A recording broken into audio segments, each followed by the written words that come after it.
30 feet above Manhattan's West Side, where tourists now stroll through manicured gardens, the High Line moves at a different pace than the frantic city below. The design is impeccable, the landscaping intentional, every platform positioned to capture urban beauty. But beneath the weathered steel and millions spent on adaptive reuse runs a dark vein of history few contemplate. This elevated railway was built to solve a problem so deadly it earned one of Manhattan's major thoroughfares a chilling name: Death Avenue. Walk these tracks on an early morning when light catches the old steel rails embedded in the pathway, and you can almost hear ghosts, not of parkgoers or planners, but of horses screaming, men crushed beneath freight cars, children who never made it home. The High Line stands as a monument to urban progress, built on a foundation of blood and desperation, constructed because an entire avenue had become a killing ground the city could no longer ignore. To understand what drove New York to build an elevated freight railway 30 feet in the air, you have to first understand what 10th Avenue looked like in the late 19th and early 20th centuries. Picture a corridor of chaos running up the west side of Manhattan, a gauntlet of industrial activity where the most dangerous form of transportation ever devised for an urban environment operated at ground level, in the middle of the street, sharing space with everything else that needed to move through the city. The New York Central Railroad had been running freight trains down 10th Avenue since 1847, and by the turn of the century, those trains were operating in conditions that can only be described as homicidal. The trains moved slowly, certainly, grinding along at speeds that rarely exceeded 10 miles per hour. But in the dense, unpredictable environment of a Manhattan street, that was more than fast enough to kill. 10th Avenue was lined with warehouses, factories, tenements, and slaughterhouses. Children played in the streets because there was nowhere else to play. Workers crossed back and forth constantly, loading and unloading goods, pushing carts, leading horses. Pedestrians cut between the tracks as a matter of course, because waiting for a train to pass might mean waiting 20 minutes or more, and nobody in New York has ever had that kind of time. The result was a daily massacre, a steady drumbeat of death and injury that became so normalized that for decades, the city simply accepted it as the price of commerce. Between 1852 and 1892, the trains on 10th Avenue killed somewhere between 200 and 436 people. The historical records are imprecise, partly because many incidents went unreported, partly because the line between accident and negligent homicide was conveniently blurry, and partly because a significant number of the victims were children, immigrants, or workers whose deaths simply didn't merit the kind of attention that might have compelled accurate record-keeping. Contemporary accounts describe the avenue as a place of perpetual danger, where the sound of a train whistle could send mothers running into the street to grab their children, where the sight of a freight car rounding a corner would scatter pedestrians like pigeons. One newspaper report from 1867 described a particularly gruesome week in which 3 people were killed in separate incidents, their bodies mangled beyond recognition by the wheels of freight cars carrying beef, grain, and coal into the city's endless industrial maw. The railroad's response to this ongoing slaughter was both practical and utterly insufficient. They hired men to ride on horseback ahead of the trains, waving flags and shouting warnings to anyone in the path of the oncoming freight cars. These men became known as the Westside Cowboys, and they represented the railroad's acknowledgement that their operations were inherently dangerous, while simultaneously absolving themselves of responsibility for making them safe. If a cowboy rode ahead of the train waving a red flag, and someone still got killed, well, they'd been warned, hadn't they? The Westside Cowboys became a fixture of 10th Avenue life, a curious detail in the landscape of industrial New York. They worked year-round, in all weather, riding slowly ahead of locomotives that crept through the streets at walking pace. In winter, they bundled against the cold, In summer, they sweltered in the heat rising from the cobblestones. Their job required constant vigilance and a certain kind of courage, riding directly in front of several tons of moving steel, responsible for the safety of everyone around them, but powerless to actually stop the train if something went wrong. They were paid poorly, regarded as semi-skilled labor, and when one was injured or killed, the railroad simply hired another one. The effectiveness of this system was questionable at best. A man on horseback waving a flag could warn people who were paying attention, but 10th Avenue in 1900 was not a place where everyone was paying attention. It was loud, crowded, chaotic. The clang of machinery, the shouts of workers, the general din of urban industrial life meant that a warning shout or a whistle often went unheard. Children playing would ignore the cowboys, either from familiarity breeding contempt, or from simple childish obliviousness. Workers focused on their tasks wouldn't notice the approaching train until it was too late. And the trains themselves, once in motion, took a considerable distance to stop, even at low speeds. The physics of mass and momentum don't care about good intentions. The death toll mounted year after year, and yet nothing changed. This requires some explanation because from a modern perspective, it seems incomprehensible that a city would allow such a dangerous situation to persist for decades. But the economics of the time created a perfect storm of inertia. The railroads were enormously powerful, both financially and politically. They argued, with some justification, that elevating the tracks or rerouting them would cost millions of dollars, and that the economic benefit of maintaining rail access to the Westside industries justified the occasional casualty. The city government, for its part, was more focused on the revenue those industries generated than on the safety of the people who lived and worked around them.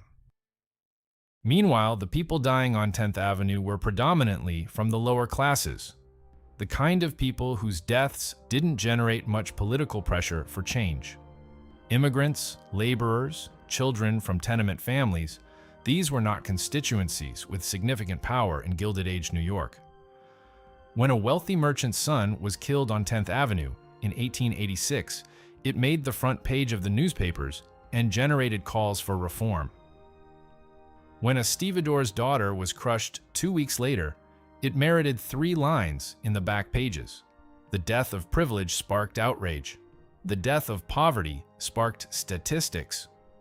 But there were limits to what even a callous city could tolerate. By the 1920s, automobile traffic was increasing dramatically, and the presence of slow-moving freight trains in the middle of one of Manhattan's major north-south arteries was creating traffic problems that went beyond the issue of pedestrian deaths. Cars would back up for blocks waiting for trains to pass. Deliveries were delayed. The inefficiency was becoming economically untenable. At the same time, a series of particularly horrific accidents, including one in which a child was dragged for nearly a block beneath a freight car before being cut in half, finally generated enough public outcry that the city could no longer ignore the problem. The railroad had created Death Avenue, and the railroad would be forced to fix it. In 1924, after years of negotiation, litigation, and political maneuvering, the state of New York passed the Westside Improvement Plan. The plan was ambitious and expensive. It called for the elimination of at-grade railroad crossings along the entire West Side waterfront, the construction of an elevated freight line from 34th Street to St. John's Park Terminal, and the creation of new street-level infrastructure to accommodate the growing automobile traffic. The estimated cost was $150 million, an astronomical sum at the time, roughly equivalent to $2.5 billion today. The money would come from a combination of railroad investment, city bonds, and state funding, a public-private partnership born of necessity and exhaustion. Construction began in 1929, just months before the stock market crash that would plunge the nation into the Great Depression. The timing was catastrophic for the project's financing, but fortuitous for its labor needs. As unemployment soared, thousands of men desperate for work poured into the construction sites along the West Side. They built the High Line with hand tools and steam-powered equipment, hoisting massive steel beams into place 30 feet above the street, pouring concrete, laying track. The work was dangerous, conditions were brutal, and men died doing it, though notably fewer men died building the High Line than had died living and working beneath the old street-level tracks. The engineering of the High Line was sophisticated for its time. The structure had to be strong enough to support loaded freight trains, yet light enough not to collapse under its own weight. It had to integrate with existing buildings, passing through some of them at the second and third floor levels, requiring cooperation and construction coordination with dozens of property owners.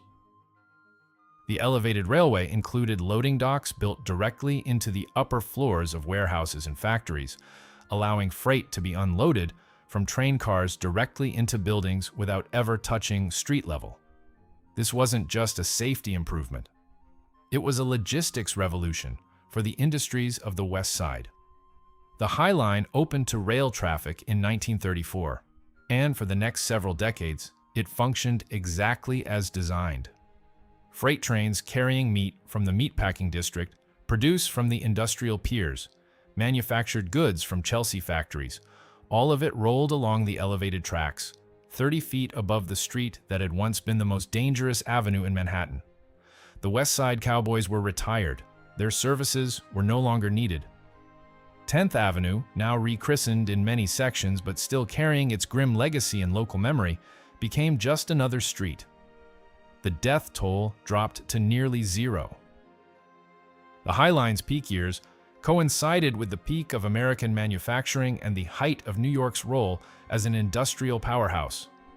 During World War II, the elevated railway carried war materials, supplies for the shipping industry, goods that would be loaded onto ships headed for Europe. After the war, it continued to serve the factories and warehouses that still lined the West Side, a testament to the city's industrial capacity. At its busiest, the High Line handled dozens of trains per day, moving millions of tons of freight annually. It was loud, it was dirty, it belched smoke, and dropped cinders on the streets below, but it was safe in a way that the old street-level railway had never been. But even as the High Line reached its operational zenith, the forces that would make it obsolete were already in motion.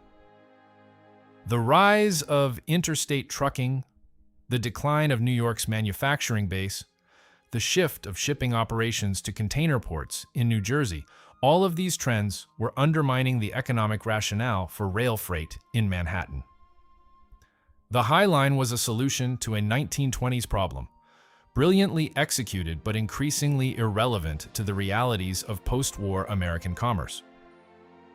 The last train ran on the High Line in 1980, carrying 3 carloads of frozen turkeys. It was an appropriately prosaic end to a structure that had been built with such ambition and urgency. By the late 1970s, freight traffic on the High Line had dwindled to almost nothing. The factories and warehouses that had once justified its existence were closing or relocating. The meatpacking district, once home to hundreds of slaughterhouses and meat processors, was down to a handful. The elevated railway had become an expensive anachronism, costing more to maintain than it generated in revenue. For the next 2 decades, the High Line sat abandoned, a rusting industrial relic cutting through neighborhoods that were themselves in various states of decline and transition. The West Side in the 1980s and early 1990s was not the gentrified, expensive real estate market it is today. Chelsea and the meatpacking district were rough, industrial areas, home to warehouses, auto body shops, and a thriving underground club scene that took advantage of cheap rents and minimal police presence. The High Line was just another piece of abandoned infrastructure in a neighborhood full of them, unremarkable except for its elevated position. But something unexpected was happening up on those abandoned tracks. Without maintenance, Without human intervention, nature began to reclaim the railway. Seeds carried by wind and birds took root in the cracks between the railroad ties. Grasses sprouted, then wildflowers, then shrubs and small trees. Over the course of 2 decades, the High Line transformed itself into an accidental elevated meadow, a thin strip of wilderness suspended above one of the densest urban environments on Earth. It was beautiful in a wild, unkempt way, visible from the surrounding buildings, but inaccessible to most people. A secret garden that existed by accident and neglect. Property owners along the High Line wanted it demolished. The structure cast shadows on their buildings, reduced property values, and served no purpose that anyone could articulate. In 1999, Mayor Rudy Giuliani signed an order to demolish the High Line, and it seemed that the structure's fate was sealed. It had served its purpose, outlived its usefulness, and would be dismantled like so many other pieces of New York's industrial past. But 2 residents of the Chelsea neighborhood, Joshua David and Robert Hammond, had other ideas. They had walked beside the High Line, had glimpsed the wild garden growing on its surface, and had begun to imagine what it could become. They founded an organization called Friends of the High Line and began lobbying to save the structure and transform it into a public park. The idea seemed quixotic at best, delusional at worst. Why would anyone want to preserve a decrepit, elevated railway when the land beneath it was becoming increasingly valuable, and the structure itself was a rusty eyesore? The answer, it turned out, was that the High Line represented something increasingly rare in New York: possibility. The city was wealthy, mature, built out. There were no large tracts of undeveloped land in Manhattan, no room for major new parks. But here was 1.5 miles of elevated structure, already built, already threading through neighborhoods that were beginning to gentrify and needed public space. The wild garden that had grown on the High Line suggested what might be possible with intentional design. And in an era increasingly concerned with adaptive reuse and preservation, the High Line represented a chance to save an important piece of the city's infrastructure history while creating something entirely new. The fight to save the High Line took years and involved complex negotiations with property owners, the railroad company that still technically owned it, and various levels of city and state government. But support grew both from preservationists who valued the High Line's industrial heritage and from developers who began to see the structure as a potential amenity that could increase property values rather than decrease them. In 2002, the city of New York officially committed to the High Line's preservation and conversion into a park.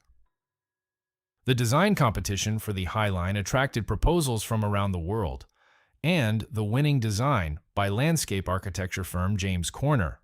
Field operations, in collaboration with Diller Scofidio plus Renfro, perfectly captured the spirit of what the High Line had accidentally become during its decades of abandonment. Rather than creating a conventional park that happened to be elevated, the designers embraced the railway's industrial character and the wild garden that had grown on it. The design preserved the railroad tracks, incorporated them into the walking surface, and used native plantings that evoked the self-seated landscape that had flourished on the abandoned railway. Construction began in 2006, and the technical challenges were immense. The structure had to be stabilized and reinforced after decades of neglect. New drainage systems had to be installed to handle rainwater without damaging the integrity of the elevated platform. Planting beds had to be created that could support vegetation without adding too much weight to the structure. Access points had to be designed that would connect the elevated park to the street-level city without disrupting the flow of the promenade. Every decision required balancing historical preservation, structural engineering, landscape architecture, and urban planning. The first section of the High Line opened in 2009, and the response was immediate and overwhelming. New Yorkers who had grown up looking at the rusting hulk of the abandoned railway were stunned by the transformation. Here was a new kind of public space, neither street nor park in the traditional sense, but something hybrid and unique. The preserved industrial character gave it a sense of authenticity that new construction could never achieve. The plantings, carefully designed to look wild and spontaneous while being meticulously maintained, created an atmosphere of natural refuge in the middle of the city. And the elevation itself, which had once served the practical purpose of separating freight trains from pedestrian traffic, now served the aesthetic purpose of offering new perspectives on the city. The success of the High Line exceeded everyone's expectations and triggered a transformation of the surrounding neighborhoods that continues to this day. Property values along the High Line skyrocketed. New construction boomed, with luxury condos and hotels designed to offer High Line views commanding premium prices. The meatpacking district, which had been in decline for decades, reinvented itself as a high-end shopping and dining destination. Chelsea, already gentrifying, accelerated its transformation into one of Manhattan's most expensive neighborhoods. This economic impact has been both celebrated and criticized. The High Line has become a model for adaptive reuse projects around the world, inspiring similar elevated park projects in cities from Seoul to Philadelphia. It has demonstrated that old industrial infrastructure can be transformed into valuable public amenities, that preservation and progress aren't necessarily in conflict. But it has also become a symbol of gentrification and displacement, a reminder that improving a neighborhood often means making it unaffordable for the people who lived there first. The small businesses, the artists, the working-class residents who inhabited Chelsea and the meatpacking district in the 1980s and 1990s have been largely priced out, replaced by luxury retail and wealthy professionals. The High Line receives over 8 million visitors per year, making it one of the most visited attractions in New York City. On summer weekends, it can be crowded to the point of unpleasantness, the contemplative atmosphere that the designers intended overwhelmed by the sheer press of tourists taking photos and couples on dates and groups of friends meeting for walks. The park has become a victim of its own success, too popular for its own good. The quiet refuge that it promised transformed into just another crowded New York attraction. Walking the High Line today, it's easy to forget why it was built. The park is so perfectly designed, so intentionally crafted to feel like a natural retreat, that its origins as a utilitarian freight railway fade into abstraction. The preserved railroad tracks are aesthetic elements now, visual references to industrial history rather than functional infrastructure. The buildings that the High Line passes through, once warehouses and factories, are now expensive lofts and office spaces. The meat hooks that used to hang in the meatpacking district are long gone, replaced by boutiques selling handbags that cost more than a month's rent in most American cities. But the memory persists, encoded in the structure itself. Those steel beams 30 feet above 10th Avenue were put there because men, women, and children were dying in the streets below. The Westside improvement, for all its technical sophistication and civic ambition, was fundamentally a response to carnage, to a situation so dangerous and so untenable that the city was finally forced to act. The High Line was built to save lives, and it succeeded. From 1934 to 1980, during its operational years, the elevated railway eliminated the deadly conflict between freight trains and street-level traffic that had made 10th Avenue a byword for danger. The transformation of the High Line from industrial infrastructure to public park represents a peculiarly American kind of redemption, the ability to take something built out of necessity and tragedy and transform it into something beautiful and life-affirming.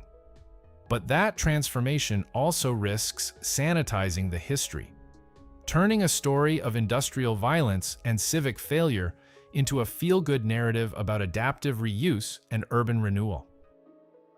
The High Line is both. It is a triumph of imagination and preservation, and it is a monument built on the graves of people whose names we will never know, who died because the city valued commerce more than safety until the calculus finally shifted.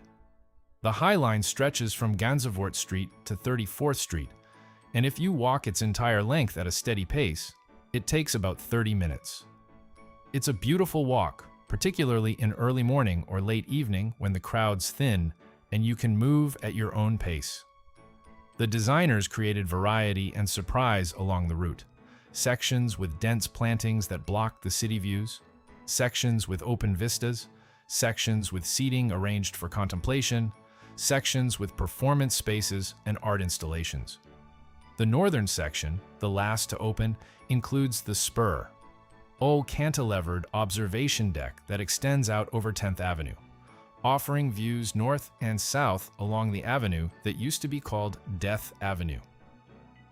Stand on the spur and look down at 10th Avenue 30 feet below, and try to imagine what it looked like a century ago. The freight trains grinding slowly through the streets, the Westside Cowboys riding ahead, waving their red flags, the workers and children and pedestrians navigating around the tracks, calculating the risk, sometimes calculating wrong. The screams, the blood, the bodies, the newspapers reporting another accident, another statistic, another tragedy that would be forgotten by next week because there would be another one to take its place. The High Line was built to end that, and it did. For nearly 50 years, it carried freight safely above the streets, eliminated the death toll, served its purpose. Then it was abandoned, left to rust, scheduled for demolition. Then it was saved, transformed, turned into something that its builders could never have imagined. Today, it is beautiful, crowded, expensive, contested, successful, problematic, and essential. It is all of these things because it is New York, and New York has always been good at taking its mistakes and failures and building something new on top of them, high enough that you can't see what's underneath unless you look.